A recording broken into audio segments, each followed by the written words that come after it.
kita kembali lagi ke penjelasan mengenai perhitungan atau analisis hujan harian maksimum. Kita menggunakan 3 metode.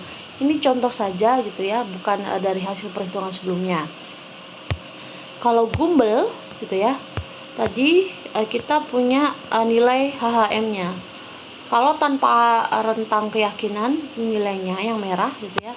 Tapi kan ada plus minus rentang keyakinan. Kalau dikurangin ya berarti minimumnya, kalau ditambah jadi nilai maksimumnya. Kalau log persen tipe 3 dan IY Kadoya tidak menggunakan ini gitu. Jadi silahkan nanti di latihan pertemuan 6 ini sebagai bukti kehadiran tuliskan juga gitu ya. Yang pertanyaan kedua, hujan harian maksimum mana sih yang punya nilai analisis penggunaan metode hujan harian maksimum yang mana sih yang mempunyai rentang keyakinan. Jadi ada 2 ya bukti kehadiran di pelatihan pertemuan 4. Jadi kalau hanya jawab 1 berarti ya tidak hadir. Jadi jawab dua-duanya. Kemudian kalau log persen tipe 3 sama IY Kadoya ya dia nilainya tunggal ya. Terus kalau kita sudah punya 3 metode ini ya kita cukup pakai salah satunya saja. Kita cari mana yang terbaik. Nah, ada yang melihatnya secara visual, ada yang secara statistikal. Kalau dari visual, ini yang pertama, di sini dia memilih metode Gumbel. Kenapa? Dari ketiga metode tersebut, dia memilih yang paling besar dan mendekati pola curah hujan dari ketiganya. Contohnya, di HM Gumbel sebenarnya dia paling banyak melingkupi yang lain. Contoh, di sini log persen 128,71.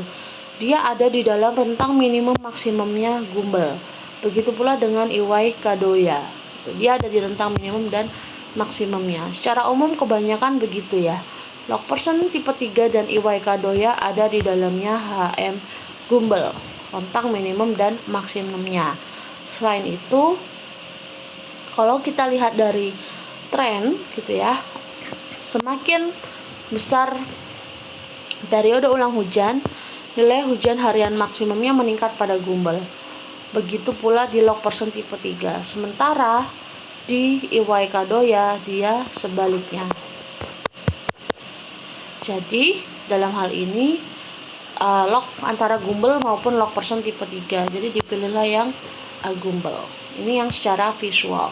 Kalau secara statistikal ada berbagai cara, kalian bisa explore sendiri di buku hidrologi yang saya terangkan di kontrak pendahuluan.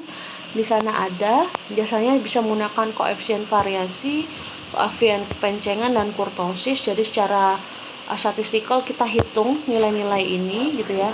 Terus ada syarat-syarat yang perlu dipenuhi. Kalau dia memenuhi syarat itu ya berarti kita bisa pakai. Dan itu saja sih itu ya untuk pembahasan hujan harian maksimumnya. Jangan lupa ditulis untuk latihan pertemuan 4-nya. Terima kasih.